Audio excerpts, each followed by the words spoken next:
So, for example, 16, we shall consider this data 17, 19, 10, 24, 33, 37, 39.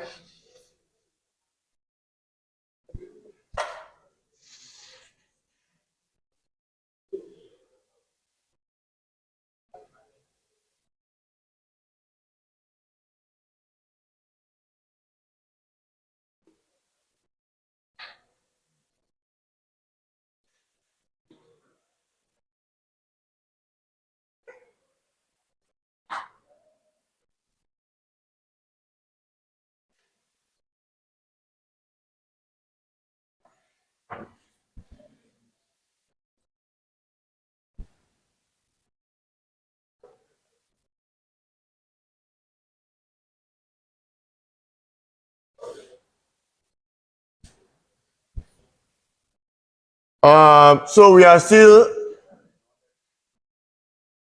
in STA 111, right?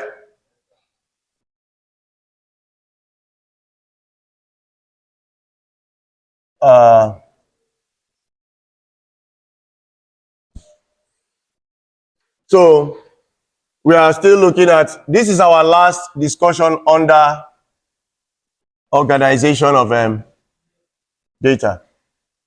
So I want to give 100 data entries. So let's see 43, 44, 22, 12, 13, 39, 63, 100, 42, 84, 81, 73, 76, 22, 29, 34, 38, 52, 63, 57, 41, 40, 50, 100, 99, 98, 96, 24, 76, 88, 83, 78, 42, 59, 78 or 70, 78, 13, 29, 34,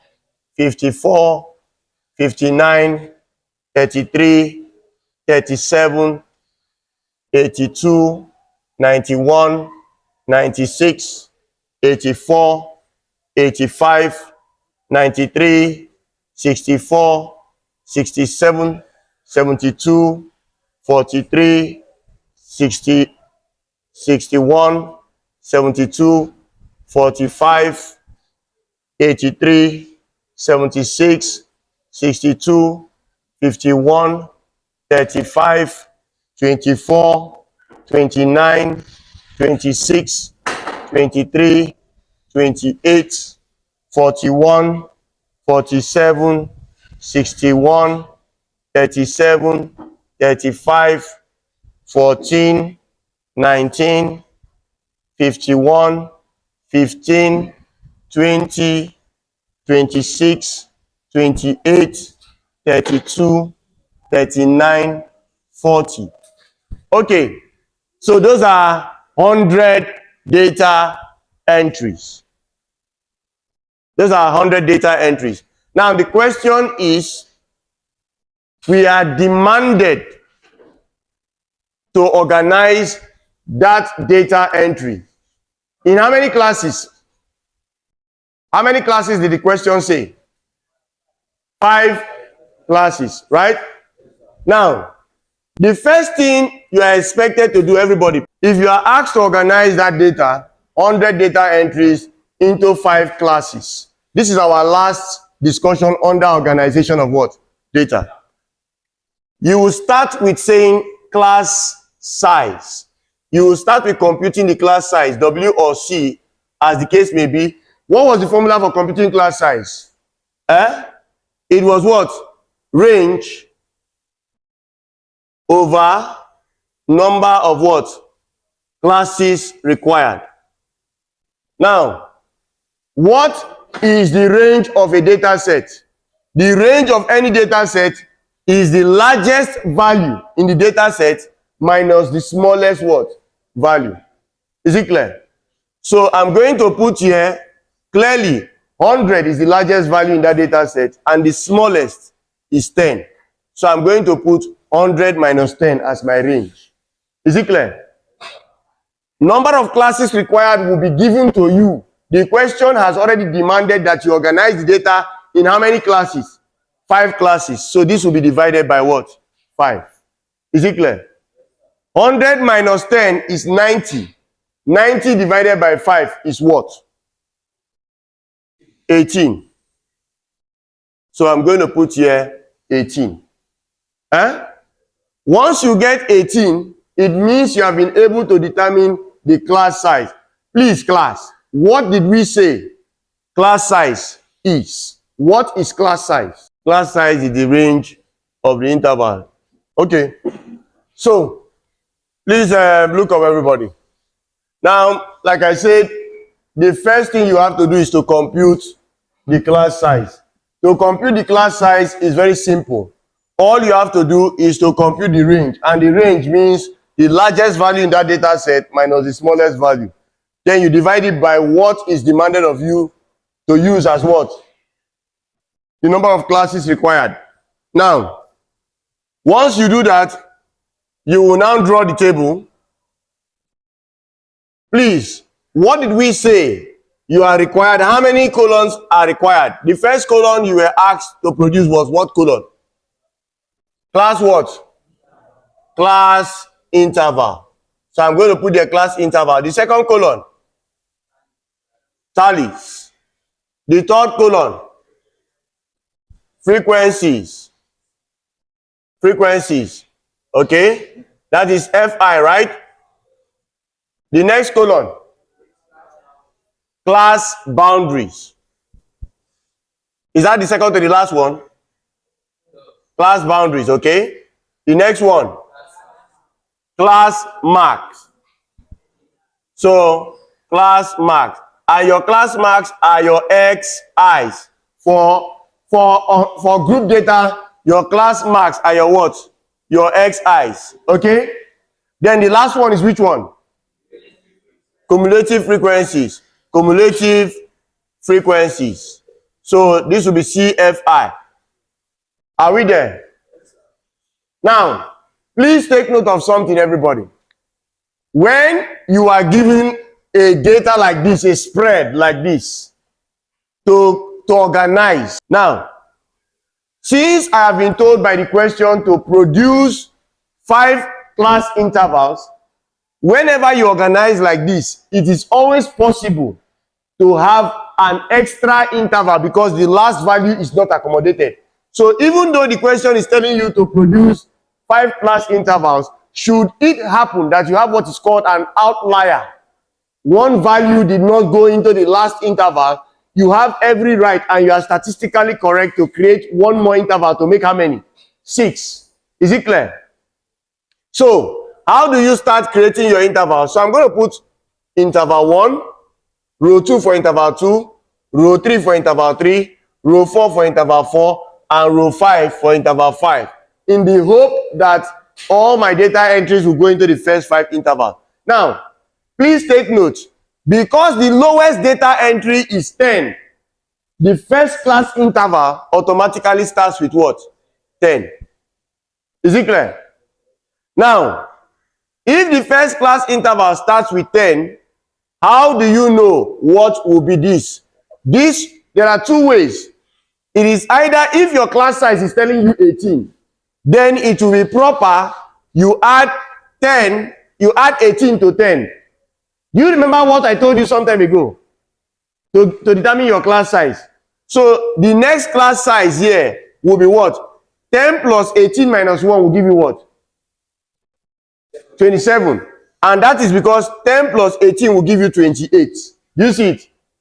So if you keep adding 18, what does it mean? It means that this will give you what? 27. Now count carefully.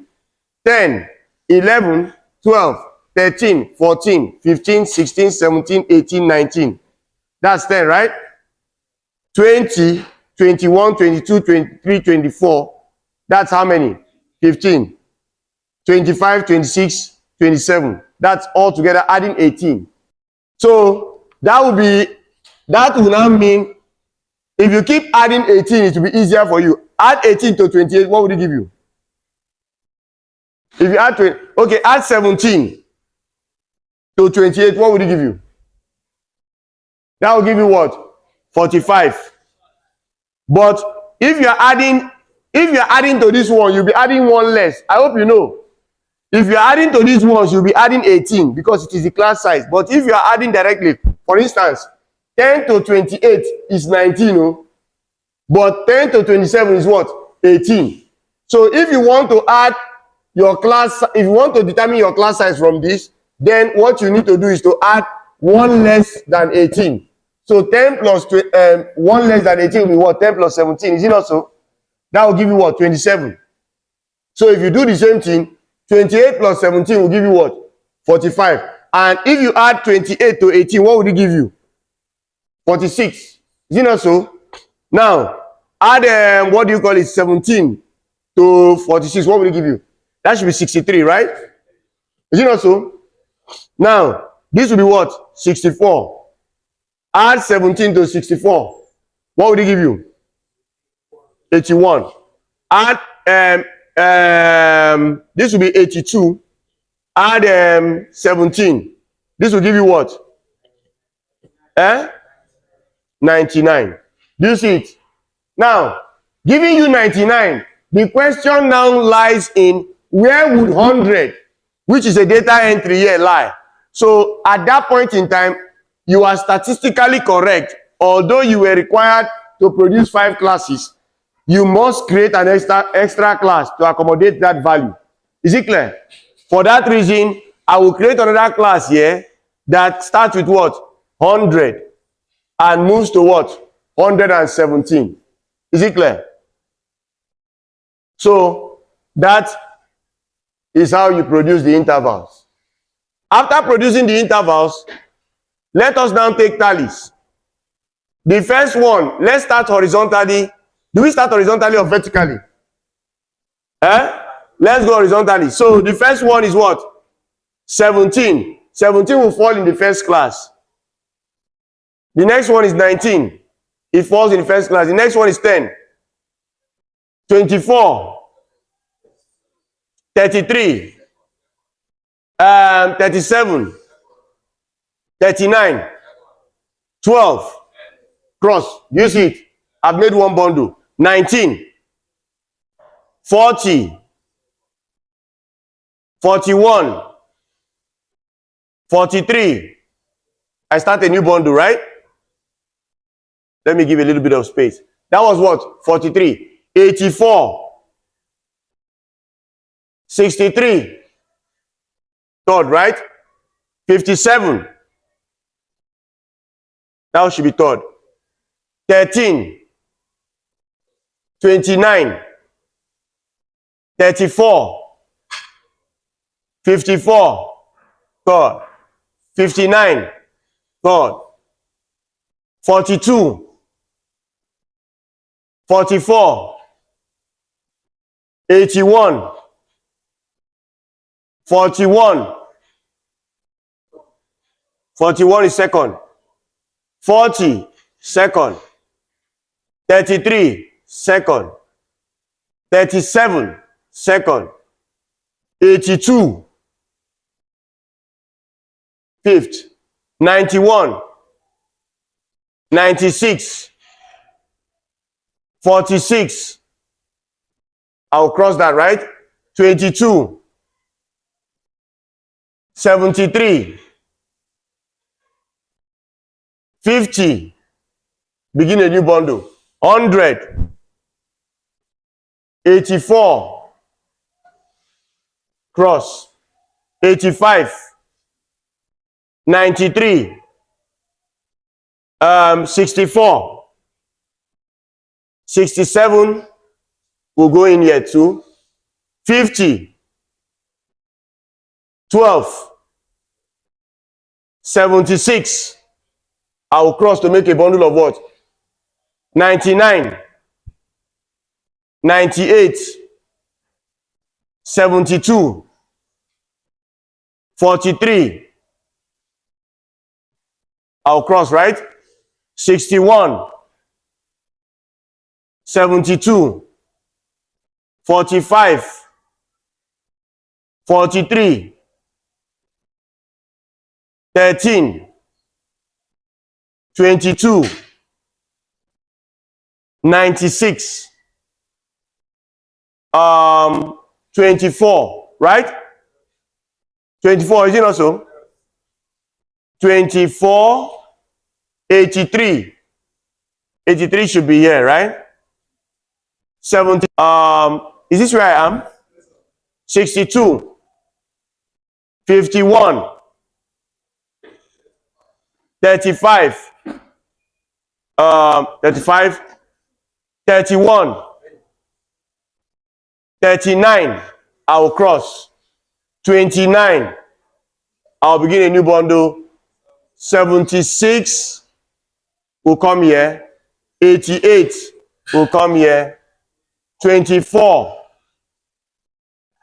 29, 26, 23, 28, 20, 63, 34, 34 should be here. 83, 78, 78 should be where? 78 should be here, right? 41, cross. 47, 47 should be here. 61, 37, 37 should be here, right? 35, 24, 100, 38, 42, 59, 14, 19, 51. 51 should be here. 15, cross. 20, 28, 42. 42 should be here. So I'm going to just shift that. 40 and 52, 70, 78. Is that right? 78 goes in here. 26, 26 should be here.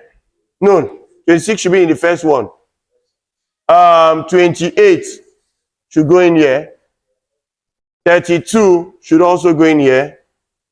39 should still go in here. And what? 40 should go in here. Now, we've taken tallies. Once you finish taking your tallies, every bundle of 5, count them. 1, 2, 3, 4, 5 is 20. Is it not so? So this is 22. 1, 2, 3, 4, 5, 6, 7. That's what? 35. This is 15 plus 1, 16. This is what? 12. This is 13. And this is what? 2. Huh? Now, once you are done with your frequencies are a summary of your what? Your tallies. Go to class boundaries. Class boundaries, what do we do to all the lower class? These are the lower class limits. These are the upper class limits for each interval, right? For class boundaries, what do we do?